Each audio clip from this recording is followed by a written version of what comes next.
It's not looking good for City Skylines at this moment. Skylines is in the news, and right now it's in the news for, in a way, all of the wrong reasons. There's a lot of people on YouTube who are very excited about it, some who are very concerned about its performance, and in terms of... I'm excited about it. I enjoyed the first City Skylines game. It was great, except the forestry update and all of that garbage. I think that was just tedious and laborious and not that useful. But other than that, I enjoyed it.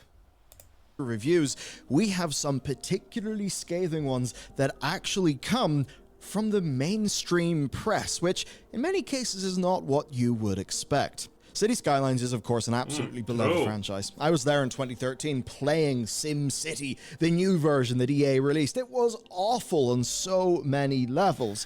I kind of liked the tilt-shift art style. That was pretty neat. But at some point in development, EA mandated it had heavy multiplayer elements. Because of this, the game was always online. Never played SimCity. Watched some people play, but never played it myself. I don't know. It looked okay, but it didn't look that appealing. And that was because, by the way, they wanted to fix the problem of it being, quote, the most pirated game series ever. And in spite of the developers wanting some more time, they were not given it, and, obviously, well, SimCity, outside of a mobile game, is essentially dead as a brand. And so in 2013, City Skylines was greenlit by Paradox. It would be made by Colossal Order, who had since 2011 been making the Cities in Motion games, which essentially were a transport management simulator. And when you combine City Skylines with, say, that is so ironic, considering one of the biggest faults with City Skylines is the fact that you can't actually manage big cities without mods. You need the traffic mods, so you know. What's the deal with the default traffic in this game? Is it based on American rules?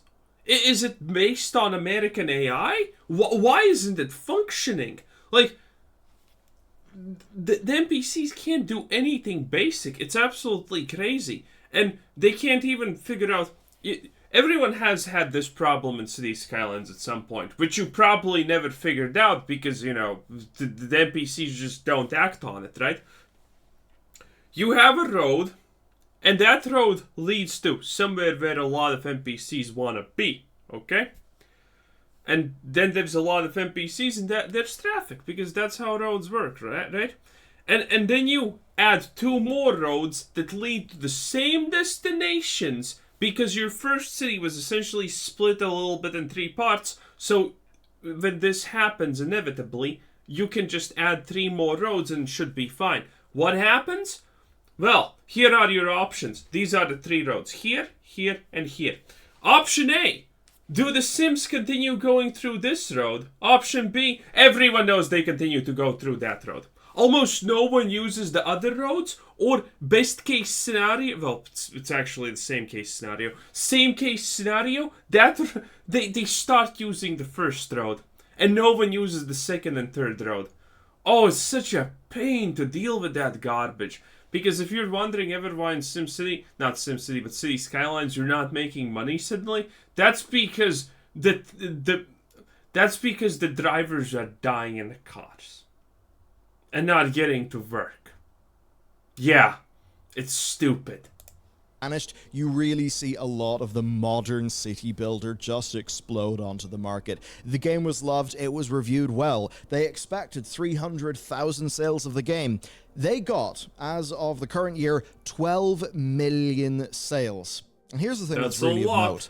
SimCity was made by a team of over 100 developers for Electronic Arts. City Skylines... That's not a lot. Had a team of under 10 developers. That's even less, but it's a city builder, so you honestly should not need a lot. Under 10 developers, which eventually led to 12 million sales. And while that team undoubtedly did grow to support DLC, it is a colossal... Bro, the DLC, by the way, is just a complete ripoff. I don't buy all the DLC. It's just expensive ripoffs. Achievement from such a small number of people. And now, 8 years later, the sequel is coming out. This sequel is made by a team that has doubled in size. Currently, it has a headcount of around 20 people. That's not a lot of resources in the grand scheme of things, especially considering this is now a franchise that vastly eclipses the likes of SimCity. City Skylines is larger than SimCity really ever was, even in its heyday in all likelihood. And this has also happened as games themselves have kind of changed. So Marina Heikkinen, who is the CEO of Colossal Order, explained this as being a platform-style update. Here's what she said. We absolutely cannot have 10 years of City Skylines 1 content done for the launch of the sequel. And she goes on to say that what is there is those things that we feel should have been in the original City Skylines, but we didn't have the time or the manpower. So more broadly, their focus has been on making the actual simulation as incredible as it can be, and as... No, that's incorrect. The correct way to look at this is, well, they're gonna import some things from City Skylines 1 into 2, and it's not gonna be the full thing, and then the rest are gonna be DLCs. Again, that's kind of bad. As we'll soon discover, it truly really is bad. an incredible situation. Now, there is a bit of a problem. CPMs have halved on this channel, and that does mean that if you want to support what we're doing, the best way to do that and get some awesome stuff in return is store.bellular.games. This is The Pale Beyond, the art making of. It is a big, lovely book full of art, full of explainers and, actual working concept art from our team, so you can learn about the game. Store.bellular.games. They are in stock with rapid international shipping. Thanks for your support. With that said, let's get back to City Skylines 2.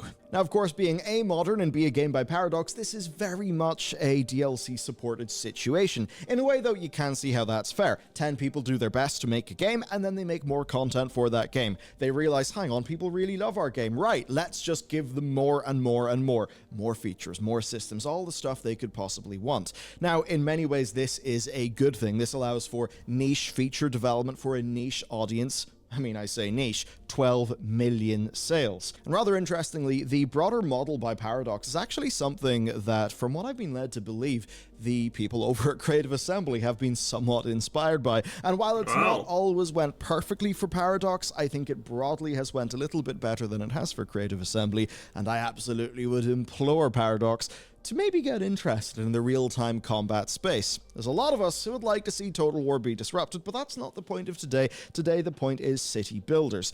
Now, with the success of City Skylines being very much based on it being a platform with a massively long tail, they have put everything they can into making sure that City Skylines 2 is essentially bringing the baseline level of the simulation up to snuff. Essentially trying to build something that is going to last for a Maybe roads are gonna clip properly. very, very long time indeed. And really, from what I can tell... Well, they clip decently, but, you if you have played this game, you know what I mean. Well, the people who are deeply engaging with it, they're actually enjoying the systems. The agent-based simulation is super, super impressive. It is very in-depth, and a lot of features are way, way, way better. Now, as an example, while building roads may not be as good as a perfectly modeled experience in the first game, road building is... Dude. I haven't played City Skylines in forever, but there's no way this is not footage from 2, right? Yeah, there's a purple bar, there's a... Oh, okay, I guess... Okay, so this is probably 2, because, there's no way they had this... There's no way traffic will even remotely work if you can have car accidents, okay? The whole world is just gonna be one giant traffic accident. Oh, it's... No. The first thing people are gonna download is a mod to remove traffic accidents from the game. That's what's gonna happen. Way better. There is way more freedom, and really so on and so forth as they make the core fundamentals of the game experience a hell of a lot better. Yet, one takes a look at OpenCritic, and we see that yes, overall a strong rating, but 76 as our average score, 62% recommending. And what really caught my interest, right? So IGN, very broad audience. Okay, a 7 from critics is average, okay? You need to keep that in mind. 5 is not average. 5 is barely playable. 6 and 7 is average-ish. 8 is slightly above average. 9 is good. 10 is playable. Games Radar Plus, very broad audience. They're perhaps not like PC Gamer, who would be very focused on the PC-specific audience. IGN, 6 out of 10. Games Radar, 2 out of 5. It's fairly interesting when you go through these reviews, because what do they come down to? They kind of come down to the thing that Colossal Order warned us about. City Skylines II offers the foundation of a world-class city-building game with a wide array of features, smart quality-of-life improvements, and a genuinely impressive simulation. But its promise is completely overshadowed by its technical problems, dragging a fantastic core experience down into frustration and disappointment. I have little doubt that this reviewer thinks this will be an amazing experience in 1 to 2 years, perhaps once you add in some of that DLC. But this is pretty rough. Some people may even think, is history... It sounded like he's just saying there's a bunch of bugs currently, not that you need DLC. What? Repeating itself. Well, not necessarily, but also sort of. One criticism people have had is that this is a bit of an unfinished game, that it's essentially being pushed out before it actually is running decently across a wide range of hardware. Well, what they said is a note on performance and commitment to our players. We've noticed concerns raised by performance, especially after our previous statement with raised minimum and recommended specs. They say they believe in transparency and are going to shed some light on the situation. They essentially say, right, this is a next-gen title, and that does mean it demands a certain level of hardware. We've worked tirelessly to make sure that it does work on as wide a range of hardware as we can, but they do say that basically they have not achieved the performance benchmarks that they set for themselves for launch. They do say, though, that for the long-term health of the project, they think that releasing now is the best way forward, saying they're proud of the gameplay and the features of the game. They genuinely believe that it will be great, that it will improve over the coming months. But they did say that even with that, they do want to manage people's expectations for the launch performance of this game. And they finally say that this is a game they want to be enjoyed by as many players as possible. So in something that I'm sure will echo forward to our future discussions of Alan Wake 2, yeah, this is a situation where perhaps the majority of the people who can run City Skylines 1 now, in a fairly decent manner, will not be able to run the sequel that well. So they failed the benchmark. That is the benchmark they wanted to hit. If you can't run City Skylines 1 in a fairly decent manner, your PC must be older than 15 years at this point, I think. Probably, right? There's no shot, right? It must be like 10 plus years old at this point, if you're having problems with City Skylines 1. Also, crank down the graphics a little bit. Jesus Christ, you don't need to play everything on Ultra. For launch. You know there's barely any difference between Ultra most of the time and, like, you know, high graphics. The difference starts when you're bumping from Ultra to, like, medium or low. That's when you notice the difference. Other than that, just use low graphics. Be reasonable. Many people will then deduce that this means that the game is in fact not finished. And while everyone's definition of finished is slightly different, it clearly is not ready to go on consoles, because those have actually been delayed until spring of 2024. That's a fairly interesting one. The GPUs in the PS5 and Xbox are fairly good. Obviously a lot can be squeezed out of them. They're not going to be as good as newer stuff on PC. And of course, from the CPU point of view, generally speaking, in consoles, you are going for lower performance per core, but a higher core count. That typically has been the architecture they've ran with, so you could see that if this is a game that's going to be suffering in PC, the consoles would absolutely just get thwacked. And this does lead to a month for Paradox Interactive that's fairly interesting, because they had Lamplighters League come out, and they basically admitted that Lamplighters League did not do well whatsoever. Also, of course, Star Trek Infinite, which, a lot of people would call a sort of reskin of Stellaris that's heavily inspired by a very, very, very popular mod. And in fairness, the developers of that game in Paradox, they've been pretty clear that that kind of like is what it is. But it was essentially not that well received on launch. At least it wouldn't really rise to the hopes that many people had. So the notion... Why would anyone play a Star Trek version of a complex... Dude, everyone who likes Star Trek at this point is an old, decrepit boomer who can't read more than 2 lines of text, okay? There is absolutely no shot these people are going to try and play something as complicated as Stellaris to learn. to play, okay? It's just not happening, okay? It's never happening, in fact. They're gonna complain that this game, dude, they're the mobile generation. They're the new mobile generation. 40-year-olds who are too slow, too decrepit to, play games properly or spend time learning something for 5 minutes. There's no shot they're playing it. Oh my god. Creating a complicated game for Star Trek fans? Are you kidding me? That sounds like a waste of money. Make a mobile game for them that's a cash grab and pay to win. There you have it, an instantaneous win.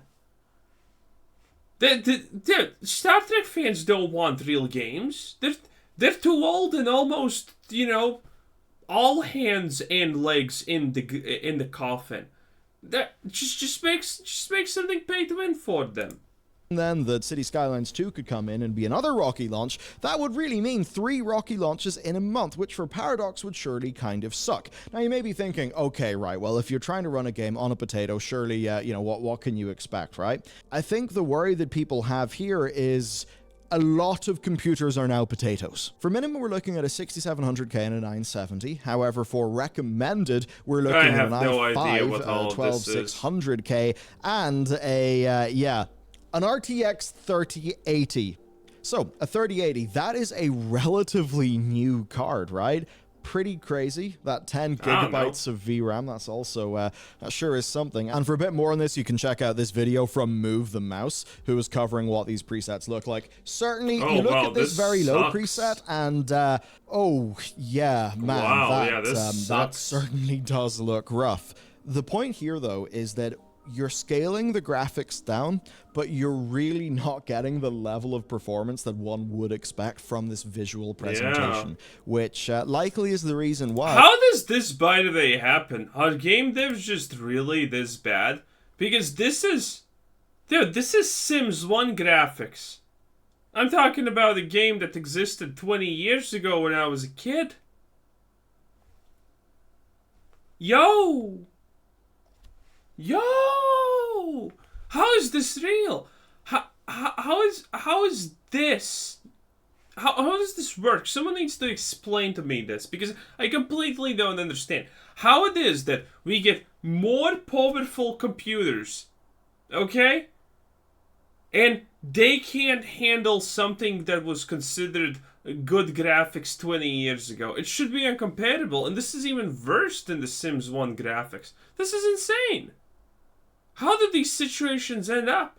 Like, what's the point of increasing how good hardware is every couple of years if the minimum requirements are still gonna some magically how just outpace the hardware growth? Not getting the level of performance that one would expect from this visual presentation, which likely is the reason why they're saying that they've not been able to hit their performance benchmarks. It's hard to say exactly what would have done this, but I would imagine that there's maybe a few pieces of technology, a few techniques that they planned to have and either have not worked or have just been too buggy or whatever, such that would cause like actual really big game-breaking issues. That's at least what I would assume, given that they clearly had a plan and something has happened that's changed that plan. These system requirements, they have changed fairly recently. They've done this blog post. Clearly, what's happened is they have not got extra time to release this game, which will certainly raise some questions for Paradox, but also there's some things about this game in particular that are interesting, because this is a redesign of City Skylines, right? The very fundamentals of how it works. In terms of the level of simulation, they're going way closer to like actual municipal planning software. So doing that, but also getting real-time performance, that no doubt is a very challenging thing in a game that, when you actually think about its fundamentals, you're not able to use as many tricks of the trade, considering it's, completely dynamic, right? And when we think about the recommended specs being a 3080, but the most popular card in Steam being a 3060, which is significantly weaker than a 3080, yeah, things are going to be a little bit troublesome. So, can your PC run this game? Probably and of course, not. Colossal Order I have got guess the framing as this being a next-gen thing.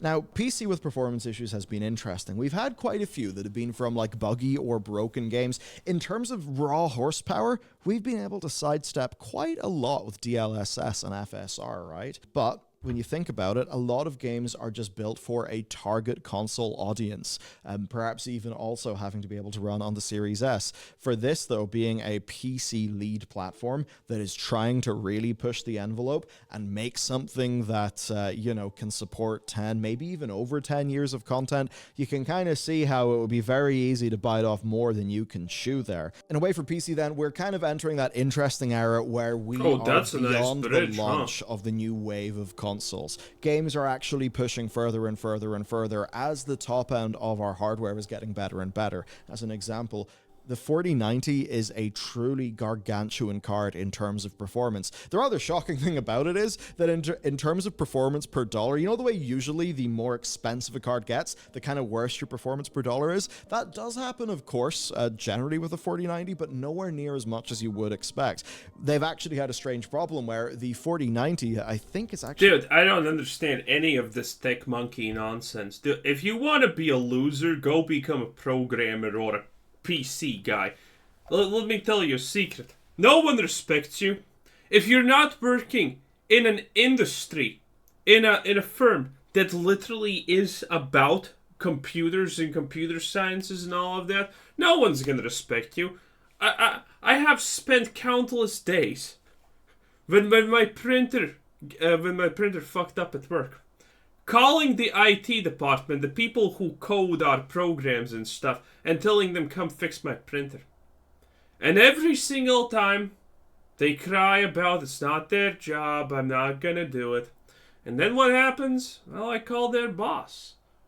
And guess what happens? Well, then they're fucking dead fixing my printer. No one respects you. You're trash. You're worthless garbage. Even, by the way, in your glorious IT companies where you're supposed to be big shots, you're still losers.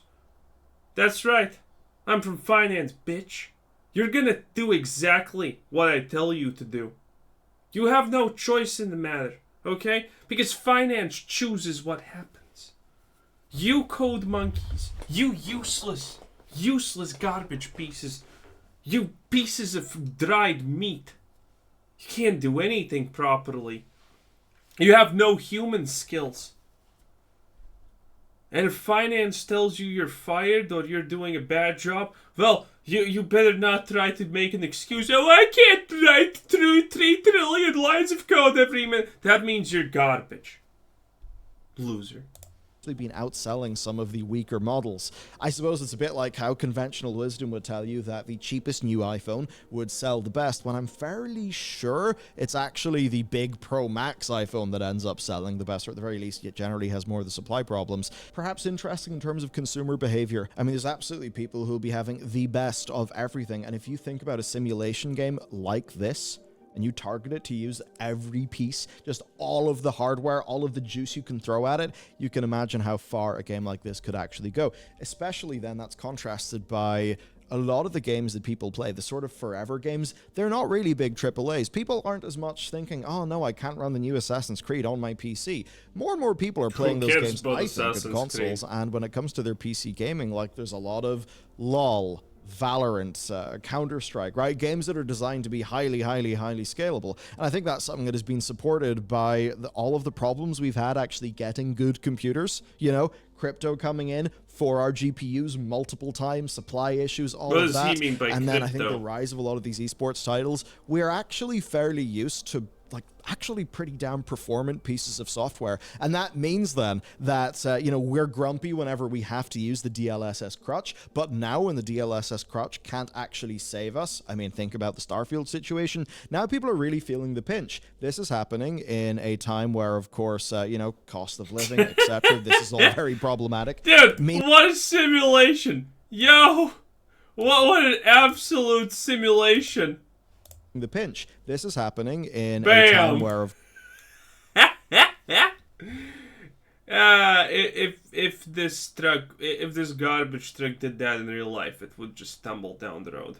Of course, Probably off the bridge if that was a bridge. cost of living, etc. This is all very problematic, meaning that if you have a 2060 and the world is now telling you to get a 4070 or a 4060, but you look at the 4060, you see reviews for the price to performance of the 4060, realize it's basically just a DLSS 3 card, and then you think, okay, well, maybe I now have to find a used 3070. But all of this stuff is just squeezing you for money. I think that's why, broadly, we're getting quite sensitive about this. And then the thing is, you can play this game and it could be fine, but guess what? It's an agent-based simulation. You know, it's actually kind of all those little dudes. It's trying to simulate those little dudes. True. And that means that if you move from 1,000 pop to 2,000 to 5,000 to Yeah, it 10,000 makes a to difference. 20,000, Even I know your that. performance goes down and down and down and down. There are people who've been like playing the pre-release stuff, basically saying, yeah, there's times where I do just start a new city because performance in the old one has got that bad. And it's just that thing of the average versus the top end. Also, I like City Skylines as a builder game. Admittedly, I'm not a builder game guy, honestly. I wish City Skylines actually had, like, objectives for you to get. And yes, I know. But the objective is to get 10,000, 50,000, and 100,000 people. Yeah, that's cool. That's a really cool objective, dude. It's a passive objective. It's so badly designed as an objective, considering you get it passively and you don't even have to think about it. Like, what's the point of it? I would love that there's actually some kind of missions, you know, something to really plan out in these games, because it never feels like there is. I enjoyed just the city building aspect, but personally, I would love that games like this actually had, like, objectives, missions, things to do, problems to solve. Not just, plump down some kind of park and suddenly everyone's value in a 3 kilometer radius just increases by a little bit. And yeah, it's kind of slightly lame, I guess. And of course, in trailers and stuff, we see the top end. A lot of content creators will understandably be investing real money into their computers so they can capture gameplay that looks great for their audiences. That's a totally reasonable thing, right? But I think it does mean that when you look at all the gameplay that's out there, when you look at just everything going on with this game, there is going to be an expectation versus reality just slap in the face, I think, for people. Because as much as it's fine seeing a blog post that says, hey, this may be a bit of an issue, for loads of people, they're going to be excited about this game, they're going to try their luck, they're going to boot it up on day one, and they're probably going to be surprised with just how poorly it runs. And I suppose ultimately I think, man, this must be a terrifying prospect for what is a core team of around 20 people. Now, with a large publisher like Paradox, you'll have access to external QA and other facilities with your publisher, but broadly speaking, like, yeah, this is a game made by 20 people. You do wonder why the budget is not a bit larger, why they weren't really able to, to get more time, more resources. This could be to do with the company themselves, because actually, as you well know, sometimes you add more people to a project and the project gets slower. 20 could actually be their sweet spot for making the core technology of this game, because at the end of the day, for something like City Skylines, yes, you do need an art department making things, but at the end of the day, so much of it is going to be code. So much of it will be the simulation, and very hard problems like that do not necessarily scale. That's why I think you see generally less innovation in some of those systems in AAA. Is he just saying that Blizzard is a bunch of idiots for having a 1K team to make Diablo 4? It kind of sounds like it, honestly. But what you do see AAA be able to index really hard on is a absolute boatload of content, because some things scale better than code. Things like having a lot of artists and a lot of outsourcing houses. Speaking of outsourcing, often a lot of things do sort of get outsourced to the modders. Modders played a massive and very positive role in the first game. What has happened, though, is there will be no official modding tools on launch, and that includes the official map, code, and asset editor and importer. These will arrive simultaneously once they leave beta testing by the community and modding representatives. Also, there's going to be no Steam Workshop integration. It's going to be on the Paradox mod toolkit, or whatever it's called. And the reason why they're doing this is so that people on console can actually access mods. For a lot of people then, some of this is good or understandable. For loads, though, they just enjoy using Steam to manage their mods. They're maybe not going to go onto the Nexus or ModDB or whatever, so this won't feel particularly good for them. And what's challenging with this is that there's multiple groups of people who all have slightly different incentives. Looking around with a lot of modders, I've actually seen people broadly understand this and be happy enough that these tools are like officially supported, that they're coming, that they will almost certainly be pretty damn good. For a lot of players, though, there is a feel of, well, this is a worse experience because I like the workshop. I would rather not have changed from the thing I've been used to. Then, of course, for the developers, well, they do want to do some things. They maybe want to ensure that some unsavory mods do not catch on. Therefore, they maybe don't decide. What do you mean unsavory mods? If you're gonna allow modding, you allow modding. It seems kind of simple. Let them be on the Paradox mod manager. They also want to be able to have mods go onto console. You can kind of see everybody has got slightly different incentives here. For a lot of players, they're just going to feel the negatives first rather than the positives. I don't think this is going to be a humongous deal breaker. I think people will broadly get over it. Paradox themselves have said that, like, they're doing things like version control, dependencies being automatically flagged, tags for features, playsets, comment threads. All of this stuff is actually going to be in the Paradox mod manager. But again, the point is, it's not what people are used to. So ultimately, where are we then? Well, we've got a sequel to a game that certainly is going to have a tricky period with its launch. I do think that the core here looks really damn good. I've been watching a lot of City Skylines 2 content myself, actually. Is this gonna be a disaster? Probably not. It's still City Skylines 2. People are complaining, oh, it's not 60 FPS. I don't care. Dude, if you ever play City Skylines and you're honestly worried about FPS, you're... I don't know, maybe you're just someone who likes to look at the NPCs walking around town? Maybe that? Dude, I really can't tell. City Skylines probably... Dude, I could probably play that game at 5 FPS. Not even joking, I could probably play that at 5 FPS and not even notice. Because who cares? The traffic gets too problematic and there's absolutely no way to fix it because... One road, well, yes, one road leads to Rome in this case only, not all roads lead to Rome. They're still not gonna move, so who honestly cares? Just seeing how the simulation works. To me, it's a really exciting prospect, and I can imagine, in a few years, like once you maybe add in some more of those content DLCs, this truly being the platform that they want. Something where the work right now is going to stand to them for years. I mean, if you look at a game like, say, Stellaris, I know not everybody has liked every design decision, not everybody has liked every release. Obviously, you'll have different ratings for different expansion sets. But for a lot of people, it's like there's two different sides of the coin here. How many times have you absolutely loved a game and just wished the developer made more of it? As an example, when I was younger, playing Oblivion, I kind of thought, man, Shivering Isles was great. I know that they're making other things, but wouldn't it be cool if they just had a team of people who could make more things like Shivering Isles so I could just keep on playing Oblivion? Like, in a way. Never played Shimmering Isles. Never played past the default Oblivion. Never intend to, by the way.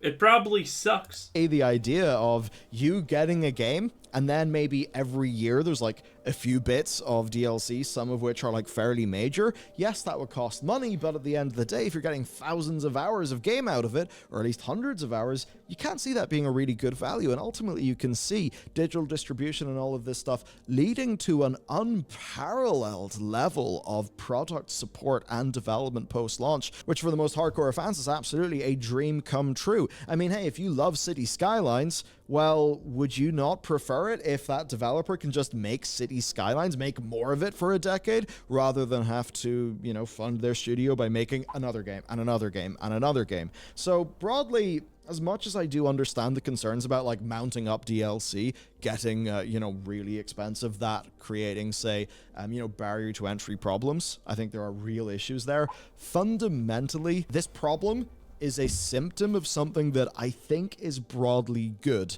Because at least compared to whenever I was playing games, like, you get your expansion sets, and that was really awesome, but never really that many, versus what a game like this can actually offer to people. That being said, dude, the expansion packs for City Skylines are so bad. I don't want expansion packs for this game, honestly. They're just gonna resell City Skylines 2 expansions at the same way they're selling City Skylines 1 expansions. It's crazy bad. Most people, by the way, who even play City Skylines don't even own all the expansions. There are videos that, tell you, yeah, this expansion is good, buy it. This one's trash, do not buy it. Because some of these expansions are pretty much the equivalent of, oh, here's 2 new buildings. That will be $30. Thank you very much. Gazamasu. Shit. Yeah, no one likes that. And City Skylines has a lot of that. I don't want DLCs that are this bad. And man, what is he even gonna talk about here more? It feels like this is getting a little bit too much at this point. Oh, he shills his book again. Well, he did succeed with that game. Let's see if he succeeds with the second one. Well, in any case, I guess that's gonna be pretty much it. That was Bill. Why can't I suddenly pronounce his name? And there's no end screen? There isn't. What the hell? Wow, it just gets worse and worse. Any case, that's this. He has 15 more channels, by the way. Anyway, this was Kazir Sitsin. Thanks for watching. Subscribe if you haven't already, and have a nice day. Bye bye.